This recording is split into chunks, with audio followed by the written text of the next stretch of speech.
Hello बच्चों, तो finally कक्षा 9वीं द्वितीय परीक्षा 2025-26 विषय सामाजिक विज्ञान यानी सोशल साइंस जो कि आपका 11 जून को होने वाला है, उसके लिए हम पूरा असली वाला पेपर सप्लीमेंट्री का लेकर आ चुके हैं। तो बच्चों आपको बिल्कुल भी टेंशन नहीं लेना है। यदि आप इस वीडियो को शुरू से लेकर लास्ट तक वॉच करते हैं तो 100% गारंटी है कि आपके इस बार सामाजिक विज्ञान में फुल नंबर आने वाले हैं। आपको इस बार पास होने से कोई भी नहीं रोक सकता। तो चलिए बच्चों, बिना टाइम वेस्ट किए सबसे पहले आप लोग देख सकते हैं यहाँ पे आपका पेपर का फ्रंट पेज कुछ इस टाइप का रहने वाला है। एंड जो क्वेश्चन है बच्चों इसके अगले पेज से दिए गए हैं। तो यहाँ पे देखिए सबसे पहले क्वेश्चन नंबर फर्स्ट है, निम्नलिखित प्रश्नों में सही विकल्प का चयन कर लिखिए। इसका पहले नंबर क्वेश्चन है बच्चों, भारत किस महाद्वीप का हिस्सा है? इसका आंसर करना हमें ऑप्शन नंबर बा एशिया महाद्वीप। सेकंड क्वेश्चन है, इलाहाबाद में किन नदियों का संगम स्थल है? इसका आंसर हो जाएगा ऑप्शन नंबर आ गंगा और यमुना। तीसरा क्वेश्चन है, प्रथम विश्व युद्ध कब लड़ा गया था? इसका आंसर हो जाएगा ऑप्शन नंबर आ 1914 से 1918। चौथा प्रश्न है, संविधान के प्रारूप कमेटी के अध्यक्ष कौन थे?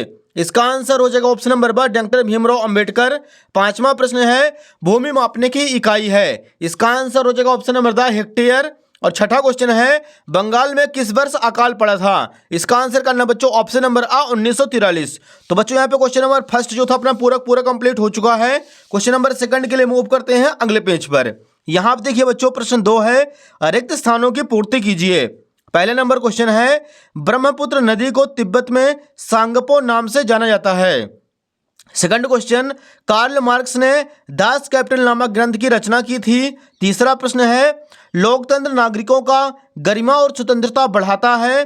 चौथा प्रश्न, पालमपुर से दूध को निकट के गांव रायगंज में बेचा जाता था। पांचवा प्रश्न है, 2011 की जनगणना के अनुसार भारत में साक्षरता दर 74.04% थी। और छठा क्वेश्चन है, मतदान करने वाले को मतदाता कहते हैं।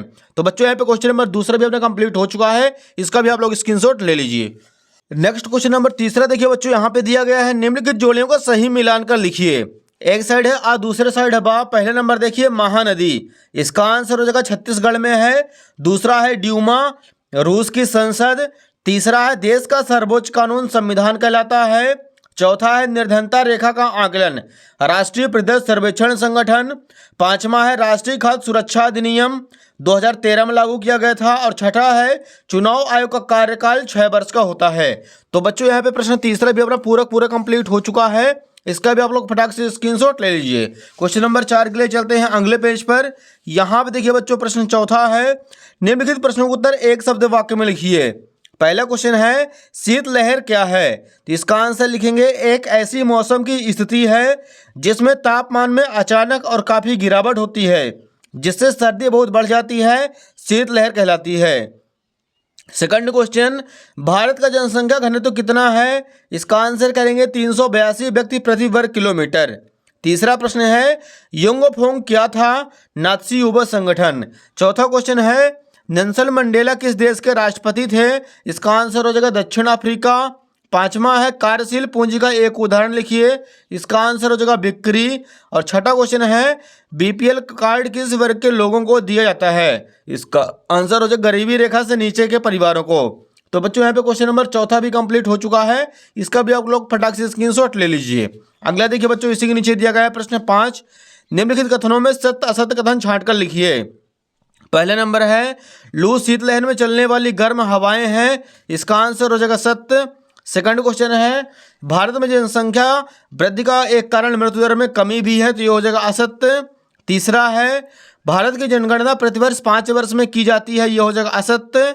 चौथा है, हिटलर आर्थिक संकट दूर करने के लिए उद्योग स्थापित करना चाहता था, ये हो जाएगा सत्य। पांचवा है, मक्का एक व्यापारिक फसल है, ये भी हो जाएगा सत्य। और छठा है, चुनाव आयुक्त की नियुक्ति प्रधानमंत्री करता है, ये हो जाएगा असत्य।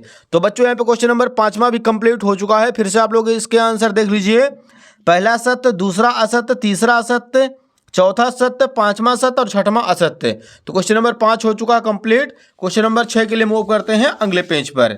यहाँ पे देखिए बच्चों छठा नंबर क्वेश्चन है, भारत के 3 और विस्तृत जलराशियों के नाम लिखिए। तो ये रहा बच्चों क्वेश्चन नंबर 6 का आंसर, आप लोग देख लीजिए।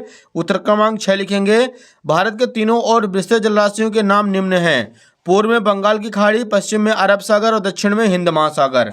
अगला क्वेश्चन देखिए बच्चों, यहाँ पे 7वां नंबर है, मानसूनी वर्षा की विशेषताएं लिखिए कोई दो।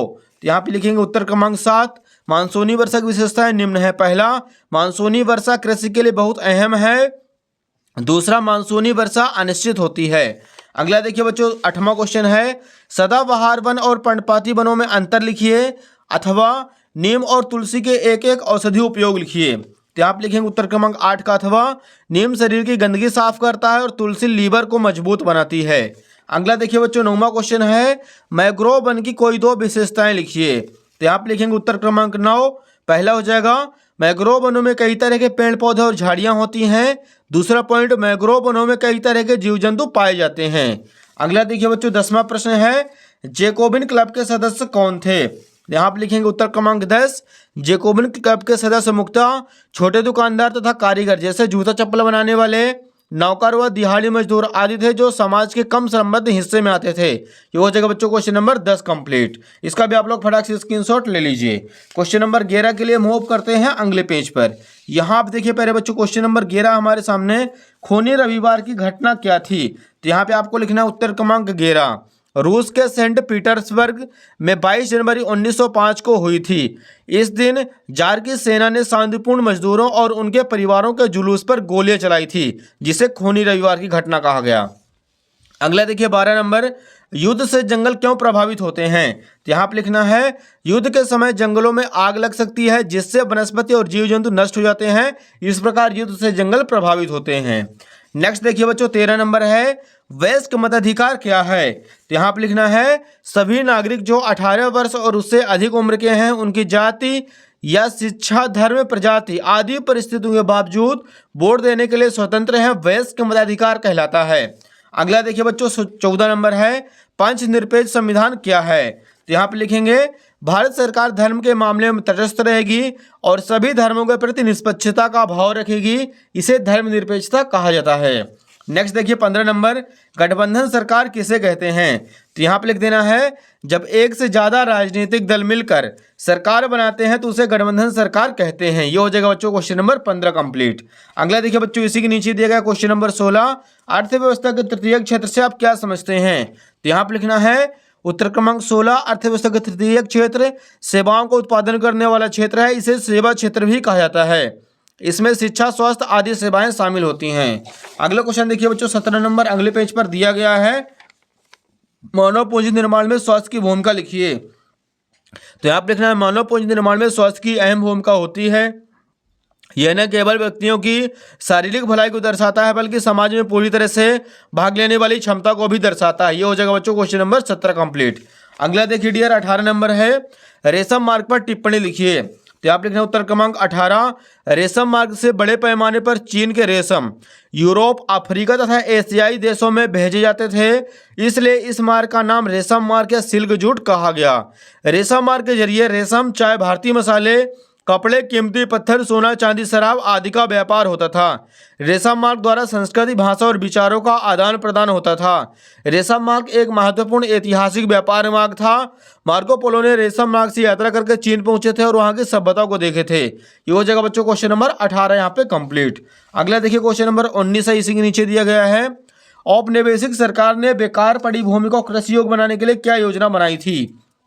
उत्तर क्रमांक 19, ऐसी जमीन जिसमें न कोई लगान मिलता था और ना ही उत्पादन होता था को अंग्रेजों ने बेकार माना तथा उसे कुछ खास लोगों को दे दी और कृषि कार्य हेतु उन्हें प्रोत्साहित किया गया। कुछ लोगों को गांव का मुखिया बना दिया गया ताकि वे उस जमीन पर खेती कार्य को ठीक ढंग से करवा सकें।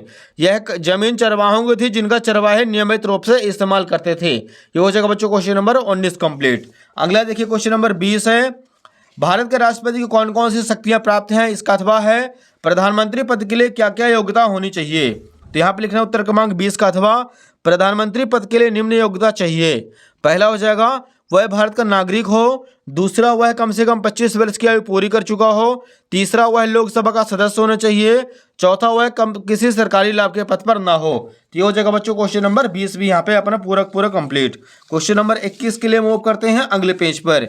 यहाँ पे देखिए पहले बच्चों प्रश्न 21 है, भारत के मानचित्र में निम्नलिखित को दर्शाइए। तो बच्चों यहाँ पे हमें नक्शा बनाना है।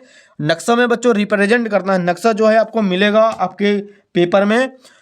मालवा का पठार, दूसरा लक्षद्वीप, तीसरा चिल्का द्वीप, चौथा है कंचनजंगा। इसका अथवा है भारत के मानचित्र में निम्नलिखित को दर्शाइए। छोटा नागपुर का पठार, अंडमान निकोबार द्वीप समूह, सतलुज नदी, भारतीय मरुस्थल। अगला देखिए बच्चों 22 नंबर क्वेश्चन है, भारतीय संविधान द्वारा नागरिकों को कौन कौन से मौलिक अधिकार दिए गए हैं, किन्हीं चार को समझाइए। यहाँ पे लिखेंगे उत्तर क्रमांक 22, भारतीय संविधान द्वारा नागरिकों को निम्न मौलिक अधिकार दिए गए हैं। पहला है समानता का अधिकार, दूसरा देखिए स्वतंत्रता का अधिकार, तीसरा है शोषण के विरुद्ध अधिकार, चौथा है धार्मिक स्वतंत्रता का अधिकार। इसका आप लोग बच्चों फटाफट स्क्रीनशॉट ले लीजिए। तो यहाँ पे क्वेश्चन नंबर 22 भी हो जाता है अपना पूरा कंप्लीट। अगला क्वेश्चन देखिए डियर, क्वेश्चन नंबर 23 है, भारत में निर्धनता के क्या कारण हैं। लास्ट क्वेश्चन बच्चों 23 नंबर। तो यहाँ पे इसका आंसर हम लिखेंगे, भारत में निर्धनता के कारण निम्न है। पहला पॉइंट, तीव्र गति से बढ़ती हुई जनसंख्या। इस समय जनसंख्या की दृष्टि से भारत का विश्व में पहला स्थान है। बढ़ती हुई जनसंख्या का अर्थ है वह वस्तु की मांग में अपार वृद्धि होना। दूसरा बच्चों पूंजी निर्माण का अभाव, तीसरा है बेरोजगारी और चौथा है कीमत स्तर में वृद्धि। तो इसका भी आप लोग फटाफट स्क्रीनशॉट ले लीजिए। यहाँ पे क्वेश्चन नंबर 23 भी अपना पूरा हो जाता है कंप्लीट। तो बच्चों उम्मीद है कि आपको पूरा क्वेश्चन पेपर समझ में आ गया होगा। फटाफट वीडियो को लाइक कर दीजिए, चैनल को सब्सक्राइब कर लीजिए और वीडियो को ज़्यादा से ज़्यादा दोस्तों के साथ शेयर कर दीजिए, क्योंकि बच्चों आपको सारे विषय के जो असली क्वेश्चन पेपर सप्लीमेंट्री कक्षा 9वीं और 11वीं के आपको केवल इसी यूट्यूब चैनल पर मिलने वाले हैं, वो भी पूरा सोल्यूशन के साथ। धन्यवाद।